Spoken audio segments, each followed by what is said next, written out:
Good afternoon. Good afternoon, everyone.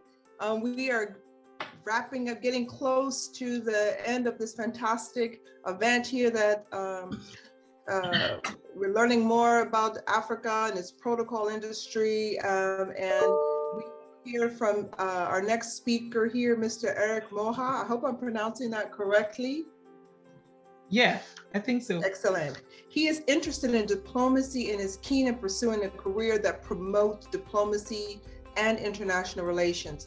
He graduated from Strathmore University in 2021 with a degree in international studies and has aspirations to serve and contribute to the promotion of peaceful coexistence among communities and to make positive impact in the lives of those communities.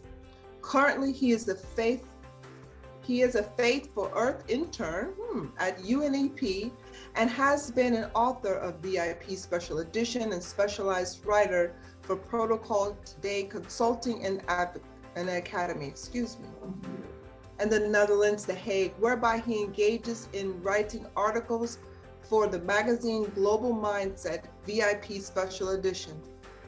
His areas of interest include diplomacy, soft power diplomacy, role of the European Union in climate, the future of multilateral diplomacy, the impact of China on African and health diplomacy. I mean, just a wealth of knowledge and information and interest that all relate back to protocol and the multicultural, it seems, a more international environment.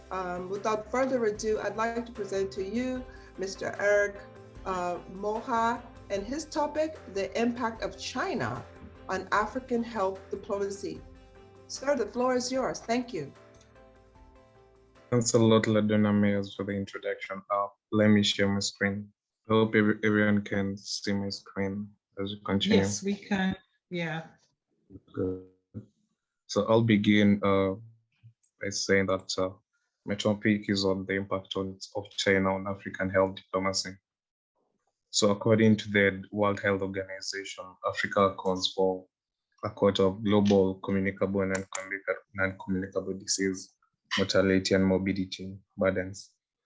But its share of global health expenditure is less than 1%, leaving more than half of its population without access to essential health services. I'll further go on to define health diplomacy. So the practice of health diplomacy seeks to prioritize the healthcare aspects of humanitarian aid as a mechanism for political and economic negotiations between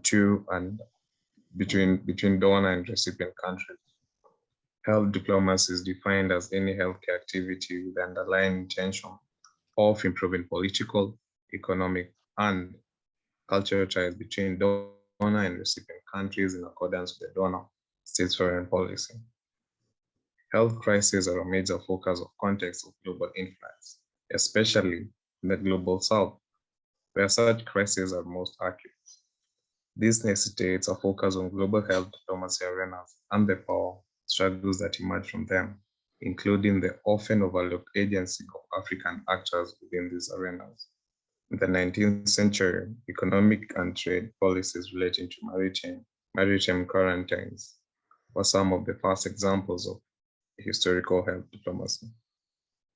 The early international health relations were focused on international collaboration to protect human and commercial interests against the spread of specific infectious diseases. And with that slide, I'll talk about the China-African health diplomacy. The overarching concern in global health work that does engage with Africa is perceptions and reactions to Africa as a threat to global health and the site for diplomacy. Typically, the continent is seen as being acted on by the West, and more recently, 3 other powerful global actors, including China. China has a long, often unacknowledged history of providing foreign aid to Africa, and we have seen it, building on a shared colonial experience to forge what China refers to as beneficial partnerships. Current health sector assistance accounts for more than a quarter of China's African foreign aid, although all donor countries claim that their foreign policy and health policy are motivated by mutual benefit for the donor and recipient. China's intentions in Africa have drawn scrutiny, particularly from the West. China's health diplomacy differs from that of the West in three ways: ideologically, technologically, and structurally. So as I continue, through ideologically, China's health diplomacy is guided by a specific ideological understanding of the function, structure, and role of aid in diplomatic relations that emerged in the 1950s. So it draws back a long way ago. In general, the ideologies that have become embedded in China's foreign policy and health diplomacy stem from Beijing's specific political agenda, as well as a distinctively Asian perspective on foreign policy. Secondly, technologically, aside from ideological differences, the actual healthcare interventions and health diplomacy structure further distinguish Chinese and Western health diplomacy. China's interventions and technology transferred to Africa have been marked different from those transferred by the West. Professional human resources have always played an important role in Sino-African health diplomacy. Sino means Chinese. Structurally, there are structural differences between Chinese and Western health diplomacy, whereas health assistance is a mix of public and private and multilateral sources. China's health diplomacy is almost entirely public and is frequently decentralized to the level of a Chinese province. A Chinese province is usually paired with one or more African countries. So African governments have a role to play. Typically, the prospective recipient government initiates the process of health diplomacy. How does it do that? In general, an African government will propose a health project based on the assessment of their population needs. As a result, if the receiving government is looking for CMTs, which are Chinese medical teams, they will specify what types of practitioners and specialists they need, as well as where they want them to work. The Chinese government then evaluates whether it can meet the proposal demands in terms of human and material resource availability. For this structure, interventions are frequently recipient-led from the start. They are thus more context appropriate than if China designed a healthcare intervention based on its own assessment of local need. The increased specificity of this process may help to inform Western health diplomacy. So what is a diplomatic response in health diplomacy? The widespread agreement that improved governance of health systems is required to respond to the increasing frequency of global health threats, both at the national and international levels. The increased spread of globalization has resulted in an intensification of cross-border health threats that exceeds the ability of any single country or organization to address the health threats that they face. However, the new approach to promoting a universal agenda for inclusive, sustainable development that applies equally to all countries is as important as the individual goals.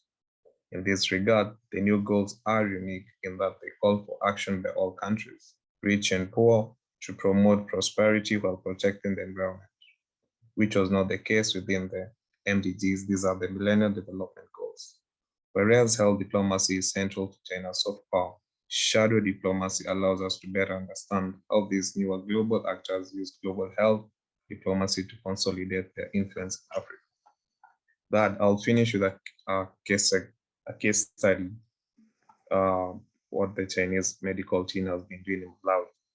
So the rise of China has presented opportunities to African states and recent Chinese interest in the Malawian health sector, including the provision of medical expertise to Kamuzu Central Hospital and Muzuzu Central Hospital, as well as malaria eradication initiatives, provides opportunities for actors in the Ministry of Health, despite the withdrawal of traditional donors support.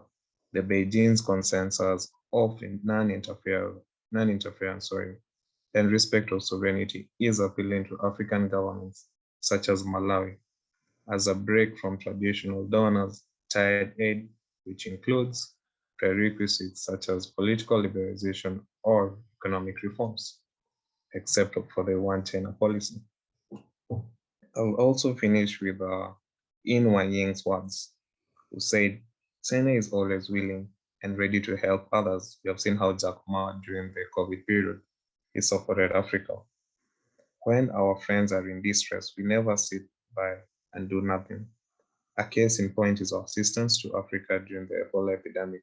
While some countries evacuated their personnel from the affected areas, China rushed to the Africa's aid and despite risk of infection, sending in medical teams and badly needed supplies and fighting alongside our African brothers and sisters until victory was declared.